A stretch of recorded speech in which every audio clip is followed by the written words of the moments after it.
जय हिंद दोस्तों, आपके अपने परिवार रेलवे क्लासेस ऑफिशियल में आपका स्वागत है। मैं दिलीप राठौर आप सभी के लिए लेकर आया हूं एसएससी जीडी का प्रैक्टिस सेट का पार्ट 3। तो आइए हमारी क्लास शुरू करते हैं।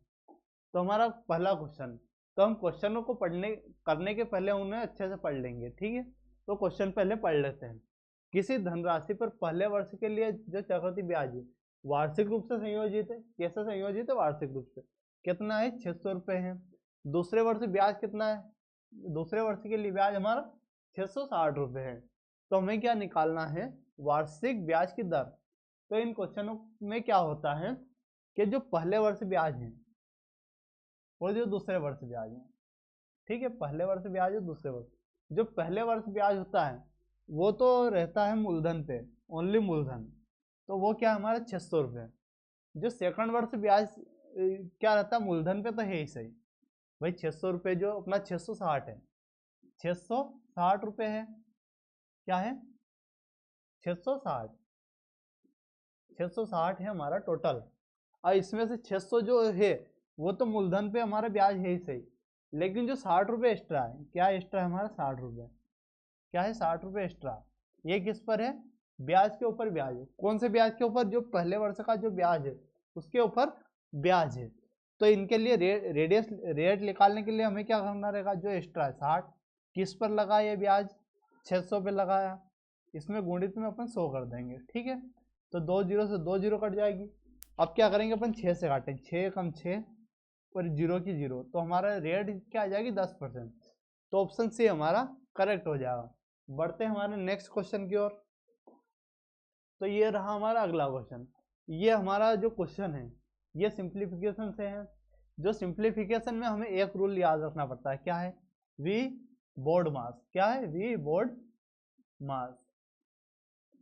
वैल्यूकुलम bar, bracket, of, divide, multiplication, addition और सब्सट्रैक्शन। इसी पैटर्न में आपको सोल्व करना पड़ेगा, जब जाके हमारा सही उत्तर आएगा। तो पहले हम ब्रैकेट सोल्व करेंगे। तो ब्रैकेट सोल्व में पहले अंदर वाला ब्रैकेट सोल्व करेंगे। तो 6 से भाग 42 में करेंगे 7, और 7 और 7 ये हो जाएगा हमारा 14। मतलब ब्रैकेट के अंदर क्या हो जाएगा हमारा?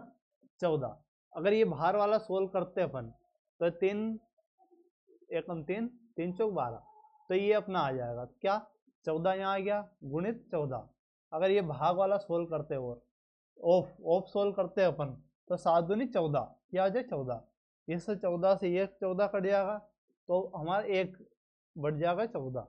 तो ऑप्शन बी हमारा करेक्ट हो जाएगा। बढ़ते हमारा नेक्स्ट क्वेश्चन की ओर। तो हमारा नेक्स्ट क्वेश्चन क्या है? जो शनि की आय है, शनि की आय है सोनू की आय से 15% अधिक। कितनी अधिक है? 15%। और सोनू की आय मोनू की आय से 30% अधिक है।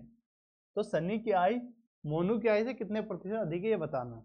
तो हम क्या लिख करते हैं? पहले तीनों को नाम लिखते हैं। शनि है, क्या है हमारा? शनि।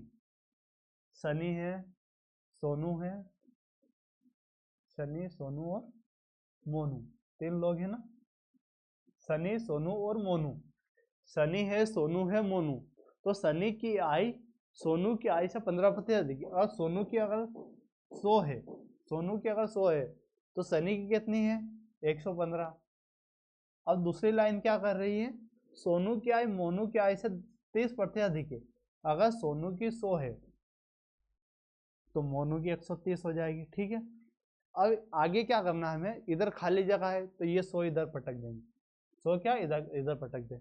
ये खाली जगह है तो ये 130 इधर पटक देंगे, ठीक है।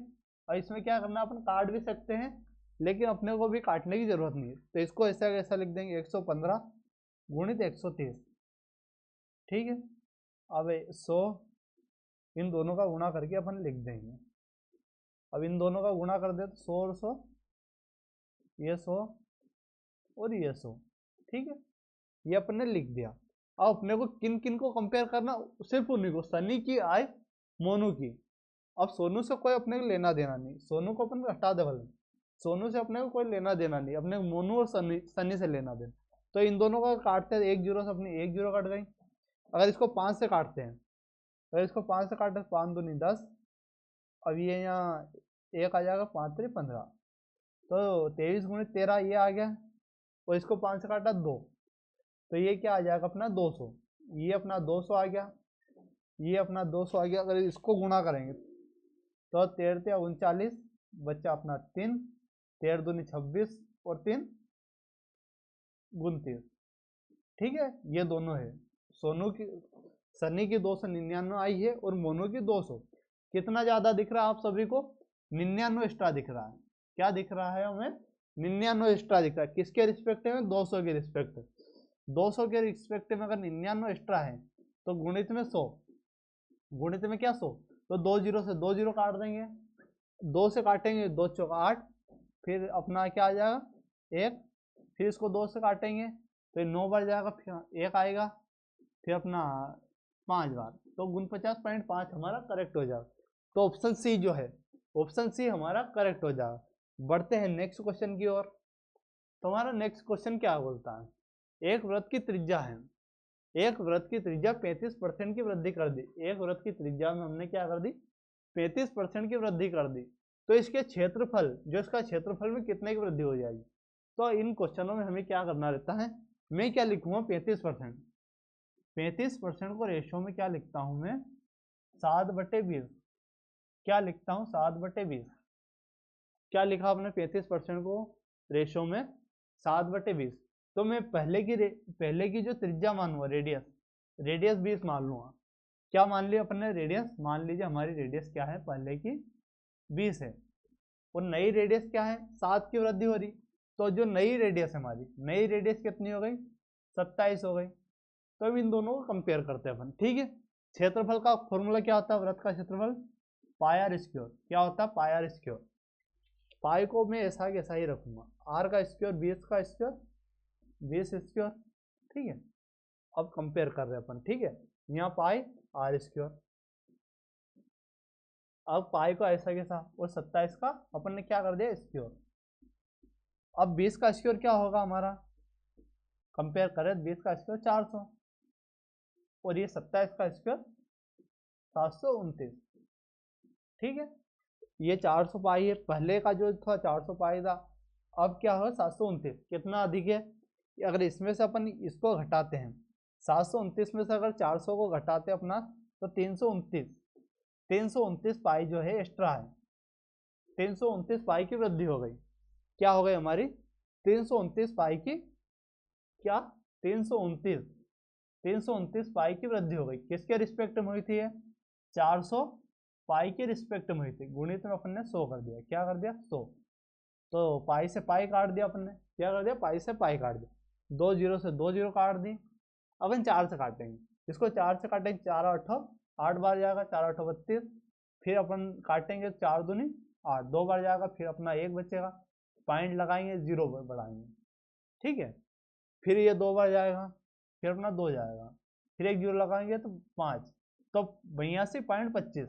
तो हमारा 82 जो 0.25 है वो करेक्ट हो जाएगा। तो ऑप्शन बी हमारा 82.25 है, तो ऑप्शन बी हमारा करेक्ट हो जाएगा। बढ़ते हैं नेक्स्ट क्वेश्चन की ओर।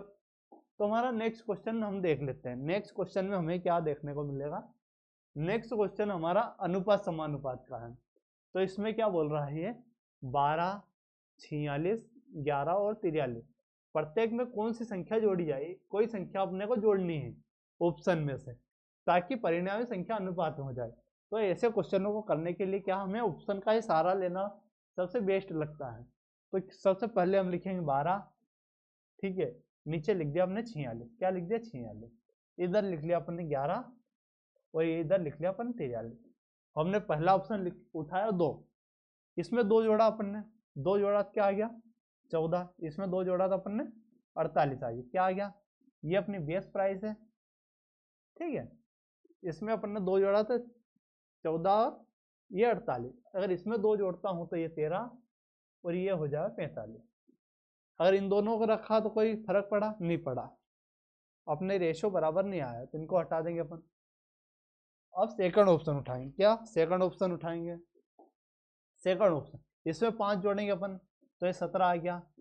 46 में अगर 5 जोड़ेंगे तो 51 आ जाएगा। क्या आ जाएगा? 51। इसमें अगर 5 जोड़ेंगे 16 और इसमें 5 जोड़ेंगे 48। अगर इसको काटते हैं 16 एकम 16, 16 48, 1/3, ये 1/3 आ गया। इसको काटेंगे 17 एकम 17, 17 51, तो 1/3 इधर भी आ गया, 1/3 उधर भी आ गया, तो हमारा ऑप्शन बी मतलब 5 जोड़ने पर हमारा जो अनुपात होगा वो सही 60 हो जाएगा। तो बढ़ते हैं हमारे नेक्स्ट क्वेश्चन की ओर। तो हमारा नेक्स्ट क्वेश्चन क्या है? नेक्स्ट क्वेश्चन है किसी वस्तु का जो क्रय मूल्य है का 40%, कोई भी वस्तु है उसका क्रय मूल्य का 40% उसका जो विक्रय मूल्य सेलिंग प्राइस उसके 30% के बराबर, तो वस्तु का लाभ बताना है। तो ऐसे क्वेश्चन को अपन क्रय मूल्य को सीपी लिखेंगे और विक्रय मूल्य को एसपी। ठीक है, तो 40% जो है हमारा सीपी का, ये किसके इक्वल है? जो 30% एसपी है सेलिंग प्राइस है, इसके इक्वल है। ये इक्वेशन आपको समझ आ गई। अब इसका अपन रेशो निकालेंगे। रेशो निकालने के अपन क्या करेंगे, सीपी ऐसा ही रखेंगे, एसपी को अपन नीचे पहुंचा देंगे। इधर 30 है, ये जो 40 है ये नीचे नीचे चले जाएगा, 1 0 से 1 0 कट जाएगा, तो हमारा जो रेशो आएगा 3:4। तो जो सेलिंग प्राइस 3 रेशो है, जो कॉस्ट प्राइस है अपनी 3 रेशो, और जो सेलिंग प्राइस है 4 रेशो। मतलब वृद्धि कितने की हुई अपनी? 1 की वृद्धि हुई, किसके रिस्पेक्टिव में? 3 की। जो भी हमारे प्रॉफिट होता है या लॉस होता है वो हमेशा कॉस्ट प्राइस क्रय मूल्य के रिस्पेक्ट में होता है। 1/3, 1/3 हम जानते हैं कितना होता है, 33.33%, 33.33% होता है हमारा। तो ऑप्शन डी जो हमारा ऑप्शन डी हमारा करेक्ट हो जाएगा। बढ़ते हैं नेक्स्ट क्वेश्चन की ओर। तो नेक्स्ट क्वेश्चन भी हमारा अलजेब्रा में के फॉर्मूले से। तो ये आपको दिख रहा है क्वेश्चन, 6.5 गुणित 6.5 माइनस 2.5 गुणित 2.5 का मान कितना होगा, ये अपने को मान निकालना। तो ये हम जानते हैं, ये क्या दिख रहा है हमें, ए का स्क्वायर दिख रहा माइनस बी का स्क्वायर दिख रहा है।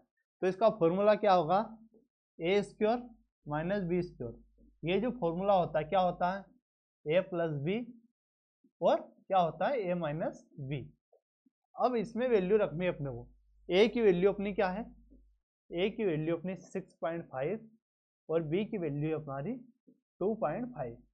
ठीक है, अब इस इक्वेशन में अपन वैल्यू रख दें, वैल्यू रख दी 6.5 प्लस 2.5 रख दी। अब ए की वैल्यू अपनी 6.5 है माइनस 2.5, अगर इन दोनों को जोड़ दे 6 2 8 ने ये 9 हो जाएगा, ये 9 हो जाएगा। इसमें अगर 6.5 में 2.5 जाएंगे तो ये हो जाएगा 4। तो ये क्या आ जाएगा, 9 चौक 36, क्या है 36 हमारा करेक्ट आंसर होगा। तो ऑप्शन सी जो है हमारा करेक्ट आंसर होगा। बढ़ते हैं नेक्स्ट क्वेश्चन की ओर। हमारा नेक्स्ट क्वेश्चन क्या है, साधारण ब्याज पर निवेश करने वाली एक धनराशि 19.5 वर्षों, मतलब टाइम क्या है हमारा 19.5 वर्ष है, स्वयं की 19 गुण 60 बटे 50 गुण 70 बटे 50। तो ये क्या होगा, ये हमारा हो गया अमाउंट। अमाउंट मतलब मिश्र धन, ये हमारा मिश्र धन है। तो ब्याज की दर बताने अपने को, ब्याज की दर। तो इन क्वेश्चनों में हमें क्या, जो अमाउंट होता है इसमें क्या है गुण 70 बटे 50। तो जो 50 होता है हमारा, जो नीचे का होता है वो क्या है हमारा मूलधन, ये क्या है हमारा मूलधन, और ये हमारा मिश्र धन। अगर रेशो में माने अपन तो ये मूलधन है और ये नीचे का मूलधन, ऊपर वाला मिश्र धन। अगर मैं ब्याज निकालना चाहूँ, अगर साधारण ब्याज निकालना चाहूँ तो क्या हो जाएगा हमारा, अगर इसमें से अगर ये घटाता हूँ तो मतलब 19 हमारा साधारण ब्याज आ जाएगा, 9 का 9 1 का 1 मतलब, ठीक है, तो 19 हमारा साधारण ब्याज हो जाएगा। अगर आप फॉर्मूले में रखते हैं, फॉर्मूला क्या होता है हमारा, साधारण ब्याज बराबर मूलधन गुणित दर गुणित समय बटा 100 होता है। क्या होता है, ये हमारा फॉर्मूला है, मूलधन गुणित दर गुणित समय बटा 100। ठीक है, अब मूलधन साधारण ब्याज क्या है हमारा, साधारण ब्याज हमारा 19 है, मूलधन क्या है हमारा, मूलधन हमारा 50 है। ठीक है, रेट अपने को निकाल, रेट को मैं आर मान लेता हूँ। समय क्या है, समय है हमारा 19/5, क्या है 19/5, और ये 100 का तो 100 आ जाएगा। ठीक है, अब 50 से अपन ने काटा, 50 से इसको 2 बार काट दिया। ठीक है, 19 से अपन ने इसको 19 को काट दिया, ये 5 दूनी 10। तो जो आर की वैल्यू हो जाएगी, जो आर की वैल्यू हो जाएगी हमारी क्या हो जाएगी 10। तो आर की वैल्यू हमारी 10, मतलब आर की वैल्यू हमारी 10% हो जाएगी। ऑप्शन सी हमारा करेक्ट हो जाएगा। बढ़ते हैं नेक्स्ट क्वेश्चन की ओर। तो नेक्स्ट क्वेश्चन क्या है, एक इलेक्ट्रॉनिक गैजेट हमारा क्या है, एक इलेक्ट्रॉनिक गैजेट है 15% की छूट के बाद 25,500 में बेचा जाता है, तो इसका अंकित मूल्य निकालना अपने को, क्या निकालना अपने को, अंकित मूल्य। तो जैसा कि हम जानते हैं, हम 15% को क्या लिखेंगे, 15% को मैं लिखता हूँ 3/20। भाई 20 की कोई भी वस्तु थी, अपने को 3 की छूट मिल गई, तो अपने को मिली कितने, 17 रेशो में। कितने रेशो में मिली हमें, 17 रेशो में मिली। अगर मैं 17 रेशो की वैल्यू, तो हमें क्या है, 17 रेशो की वैल्यू हमें 25,500 है, क्या है 25,500। तो इसको 17 से काट देंगे, 17 से काटेंगे एक बार कटेगा ये, फिर क्या है बचेगा यहाँ 8 बचेगा, तो 17 से काटेंगे, 17 पंजे 85, 5 बार। एक रेशो की वैल्यू हमारी क्या आ जाएगी, 1500। एक रेशो की अगर 15 वैल्यू हमारी 1500 आ गई, तो 20 रेशो की वैल्यू निकालने के लिए हमें क्या करना पड़ेगा, 20 का इस साइड भी गुणा कर देंगे, 20 का हम इस साइड भी गुणा कर देंगे, ठीक है। तो 20 रेशो इधर, अगर इसको 20 का गुणा करते तो ये 2-3 जीरो तो लग ही जाएगी, और 15 दूनी 30, 15 दूनी 30। तो हमारा जो आंसर हो जाएगा वो क्या हो जाएगा, हमारा ऑप्शन डी हमारा करेक्ट हो जाएगा। बढ़ते हैं नेक्स्ट क्वेश्चन की ओर। तो नेक्स्ट क्वेश्चन हमारा क्या है, एम एन से 2 गुना कुशल है। एम जो है एन से 2 गुना ज्यादा कुशल है। एम किसी काम को एन से 66 दिन कम में पूरा कर सकता है। यदि दोनों एक साथ काम करें तो वही काम कितने दिन में पूरा हो जाएगा। अब पहली लाइन उठाते अपन, ये एम है और ये एन है, हमारा एम है एन है, एम एन से 2 गुना कुशल है, एम एन से 2 गुना कुशल है। अगर एन एक काम करता है तो एम कितना करेगा, 2 काम करेगा। ये तो इफिशियंसी, कार्य क्षमता का रेशो। अगर मैं समय का रेशो निकालता हूँ तो इसका उल्टा हो जाएगा। ये जो है हमारा समय का रेशो, काय का है, समय का रेशो, ठीक है। और ये इफिशियंसी का रेशो अपना। अब क्या बोल रहा हूँ, एम एन से, एम किसी काम को एन से 66 दिन कम में पूरा करता है। एन 2 रेशो में काम करता है, एन कितने डिफरेंस है इसका, 1 रेशो। 1 रेशो की वैल्यू हमारी क्या है, 66। तो एम जो करेगा 66 दिन में करेगा, तो एन कितने दिन में करेगा, 66 का डबल। 66 का डबल क्या हो जाएगा हमारा, 132। क्या हो जाएगा, 132 हो जाएगा, 60 दूनी 120, हाँ 132 हो जाएगा। अब क्या करना अपने को, एम और एन कितने दिन में, ये 66 दिन में कर रहा हो और ये 132, और इनका एलसीएम, एलसीएम क्या आएगा 132, ठीक है। और इनकी इफिशियंसी हमें लिख ली हुई थी कितनी, 2 और 1, टोटल इफिशियंसी हमारी क्या हो गई, 3 हो गई। क्या हो गई, 3 इफिशियंसी हो गई। 132 में अपन 3 का भाग दे देंगे, तो 3 चौक 12, हाथ आए 1, 3 चौक 12, तो 44, मतलब 44 दिन में दोनों अगर साथ काम करते हैं तो कितने दिन में कर देंगे, 44 दिन में। तो ऑप्शन सी हमारा करेक्ट हो जाएगा। यह वीडियो आपको कैसा लगा, अगर वीडियो अच्छा लगा तो वीडियो को लाइक, और आपने चैनल को सब्सक्राइब नहीं किया तो चैनल को सब्सक्राइब कीजिएगा। धन्यवाद।